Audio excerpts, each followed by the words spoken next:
Ibu saudara yang terkasih, hari ini kita kembali bersama-sama dalam ibadah rumah tangga di bulan Agustus, dan kita masih harus tetap bersabar untuk bisa beribadah di gereja. Mari kita sebelum mendengarkan sabda Tuhan, kita berdoa. Tuhan Yesus, pagi ini kami mengucap syukur atas berkat dan anugerah-Mu, sehingga kami boleh merasakan kesehatan, dan kami saat ini masih boleh merasakan kehangatan di tengah-tengah keluarga kami masing-masing.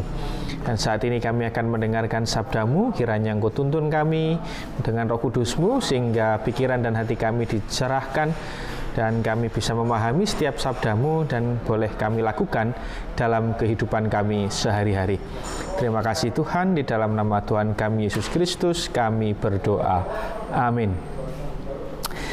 Saudara-saudara, dasar perenungan kita untuk hari ini diambil dari Injil Matius pasal 14 ayat 13 sampai 21. Injil Matius pasal 14 ayat 13 sampai 21. Saya akan membacakan untuk kita ayat yang ke-16 sampai ayat yang ke-20. Tetapi Yesus berkata kepada mereka, "Tidak perlu mereka pergi, kamu harus memberi mereka makan." Jawab mereka, "Hanya ada pada kami di sini hanya 5 roti dan 2 ikan." Yesus berkata, "Bawalah kemari kepadaku." Lalu disuruhnya orang banyak itu duduk di rumput, dan setelah diambilnya 5 roti dan 2 ikan itu, Yesus menengadah ke langit dan mengucap berkat, lalu memecah-mecahkan roti itu dan memberikannya kepada murid-muridnya, lalu murid-muridnya membagi-bagikannya kepada orang banyak. Dan mereka semua makan sampai kenyang. Kemudian orang mengumpulkan potongan-potongan roti yang sisa 12 bakul penuh. Demikian Injil Yesus Kristus, yang berbahagia kita yang mendengarkan dan melakukan dalam kehidupan sehari-hari. Haleluya. Ibu bapak saudara yang terkasih, tema besar kita hari ini adalah 5 roti dan 2 ikan. Nah, kalau kita melihat kisah mukjizat Yesus dalam bacaan hari ini adalah kisah yang sangat-sangat populer, yang membuat banyak orang, bukan hanya kita, tapi orang-orang di luar sana juga terkagum-kagum. Kisah ini begitu spektakuler karena hanya dengan 5 roti dan 2 ikan, Yesus bisa memberi makan lebih dari 5.000 orang ketika itu. Bahkan masih ada sisanya 12 bakul. Nah, penulis Injil Matius bukan semata-mata ingin menceritakan kisah ini sebagai sebuah catatan sejarah, tetapi ada pesan dan ada makna yang ingin disampaikan kepada pembacanya kala itu, termasuk kepada kita saat ini, agar kita tidak hanya terjebak pada euforia kisah mukjizat Yesus yang luar biasa, tetapi kita juga bisa mengambil pesan, bisa mengambil pelajaran untuk bekal kehidupan kita di masa kini dan masa yang selanjutnya. Nah, saudara-saudara, Injil kisah ini sebenarnya terdapat di semua Injil. Ada di Markus, Lukas, dan Yohanes. Nah, tapi ada beberapa perbedaan dalam redaksionalnya dan narasinya di Matius ini dengan Injil yang lain, terutama di Markus dan juga di Lukas. Di catatan Matius ini, para murid ditunjukkan sebagai murid-murid, sebagai person yang baik, yang tidak banyak bertanya, tidak banyak menggugat kepada Yesus, seperti dalam teks Injil yang lainnya. Walaupun kita jumpai tadi juga, pada awalnya para murid ini meminta Yesus untuk orang-orang banyak itu pulang atau ke desa sekitarnya supaya mereka bisa makan.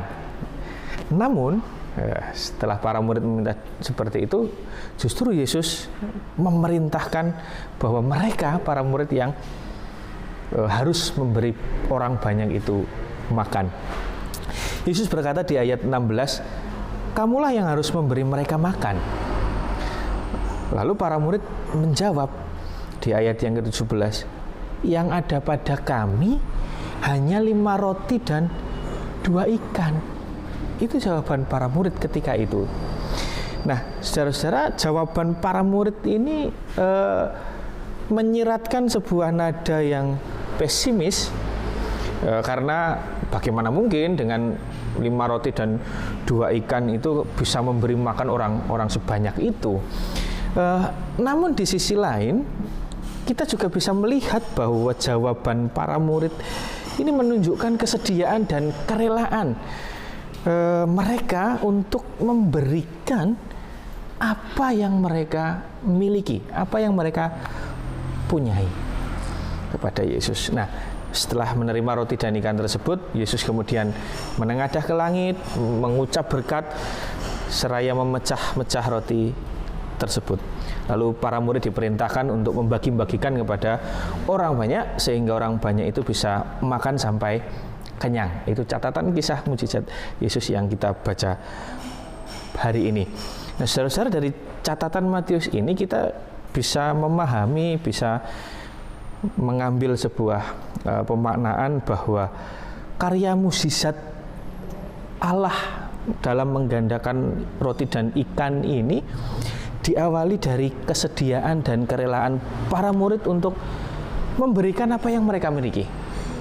Hanya 5 roti dan 2 ikan itu yang mereka berikan. Itu ada diawali dengan kerelaan dan kesediaan itu. Dan kita juga bisa melihat bahwa para murid di sini menjadi bagian dari mukjizat yang Yesus lakukan. Mereka bukan hanya menonton, mereka bukan hanya mendapat, tapi mereka menjadi bagian terjadinya mukjizat itu. Nah, begitupun saat ini Bapak Ibu Saudara, mukjizat Tuhan senantiasa melibatkan kita manusia sebagai salurannya, sebagai alat untuk juga melakukan mukjizat dan berkat Tuhan. Nah, saudara-saudara yang terkasih, dari beberapa catatan tersebut, kemudian kita bisa melihat kembali, kita bisa merefleksikan dalam kehidupan kita sehari-hari. Mungkin atau seringkali kita seolah-olah membatasi diri, seolah-olah kita tidak punya kemampuan untuk bisa berbuat sesuatu, tidak punya kemampuan untuk bisa berbagi kepada orang lain karena kondisi diri kita yang juga pas-pasan, bahkan ya bisa dibilang masih kurang, begitu nggih. Tetapi dari kisah mukjizat Yesus hari ini kita diingatkan kembali bahwa memberi, berbagi, berbuat sesuatu tidak harus dari segala sesuatu yang kita miliki, tidak harus dari kelimpahan kita, tapi bisa dari segala hal yang kita punya, segala hal yang kita miliki dalam hidup kita, termasuk badan dan diri kita ini. Jika kita tidak punya apa-apa, kita masih bisa menjadi berkat bagi orang lain, kita masih bisa memberi diri kita, waktu kita, perhatian kita, apapun yang ada pada kita yang bisa Tuhan pakai, Tuhan berkati untuk menjadi saluran berkat dan saluran mukjizat bagi banyak orang.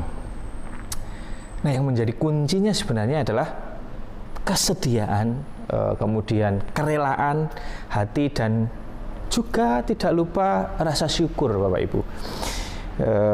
Ketika Tuhan tadi berkenan untuk memberkati, maka apapun bisa menjadi berarti dan menjadi berkat bagi banyak orang. Seperti yang Yesus lakukan, hanya dengan 5 roti dan 2 ikan, kemudian ia bisa dengan mengucap syukur dan berkat sehingga bisa mengenyangkan banyak orang. Nah, yang ingin saya tekankan di sini adalah poinnya bukan soal yang sedikit kemudian menjadi banyak. Bukan soal itu, tetapi poinnya adalah soal nilai. Yang sedikit bisa bernilai lebih dari nilai barang atau materi itu sendiri.